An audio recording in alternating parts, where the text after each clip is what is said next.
For today's video I have an exciting review of the Halo Knight H02 electrical bike. Why exciting? Well, because it has 750 watt motor, 16 amp hour battery pack run by 48 volts, and it can go a little bit faster than the speed limit in most European countries.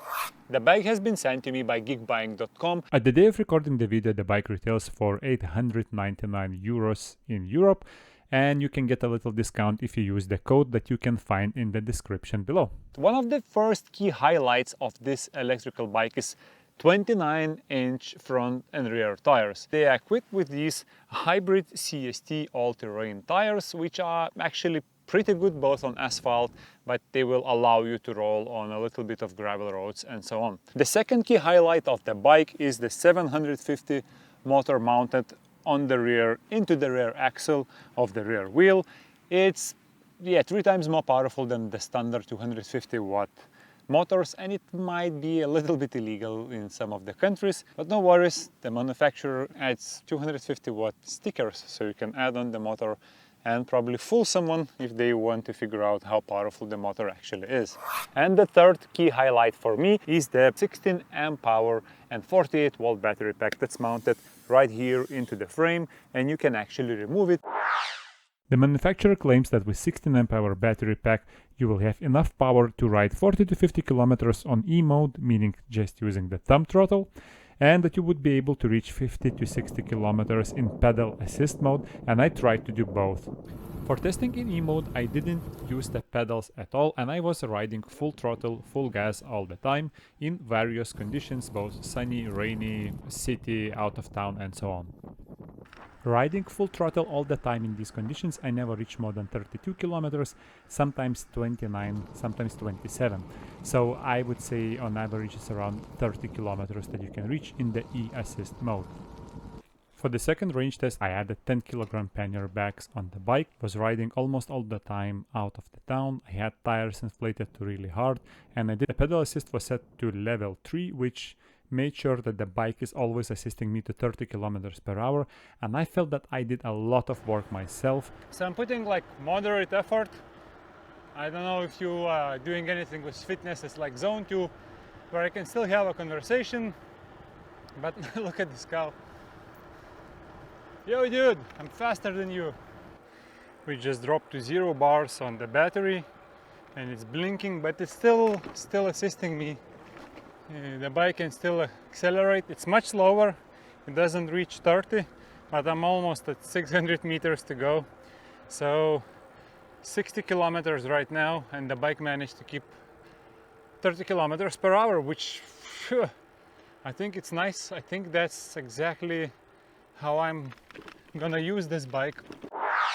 Right now we're doing 43, the speedometer of the bike shows 45, 44, okay, GPS also shows 45. But that's the maximum speed I managed to reach yet, 45 kilometers per hour. Kudos to Halo Knight for matching the speed you show on the dashboard to the speed of the GPS. They're really close.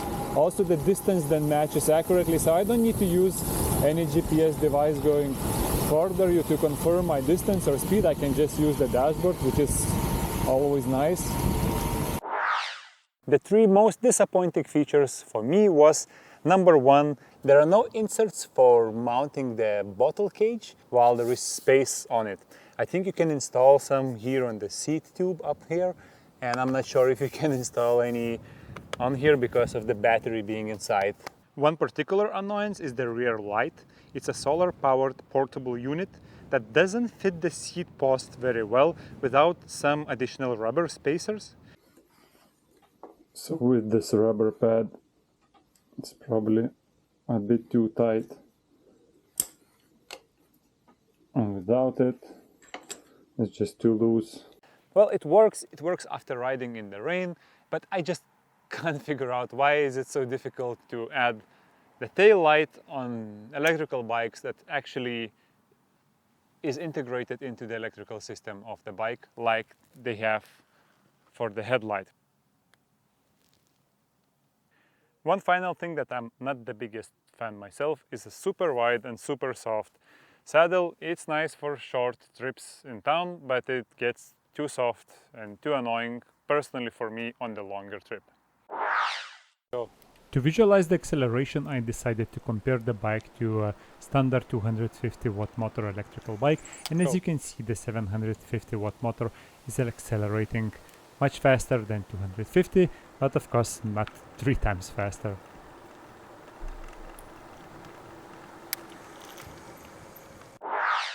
The bike comes with a lockable suspension fork.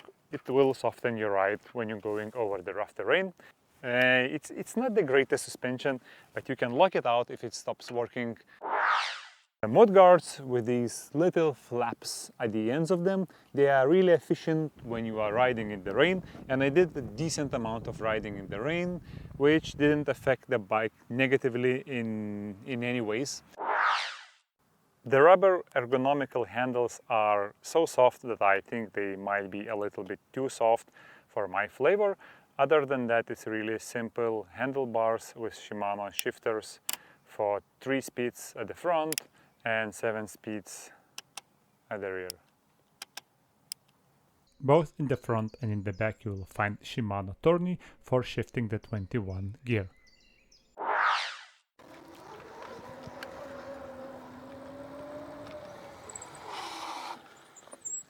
The bike has pretty efficient front and rear disc brakes. I think they are 165 millimeters, and they efficiently stop the bike from maximum speeds, no problem with the brakes whatsoever.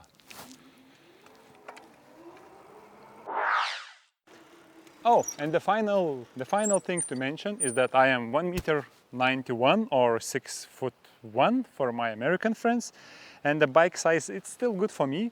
I can barely reach the floor when I'm sitting on the saddle, and when the pedal is in the most bottom position, I can almost extend the leg. But if you're taller than 1.91 m or 6'1", you might actually look in the market for a bit bigger frame sizes, because this is, I think, on the edge of still being comfortable for me. Not that it's that easy to find bigger bikes on the market. I hope you enjoyed the video. Cheers for watching.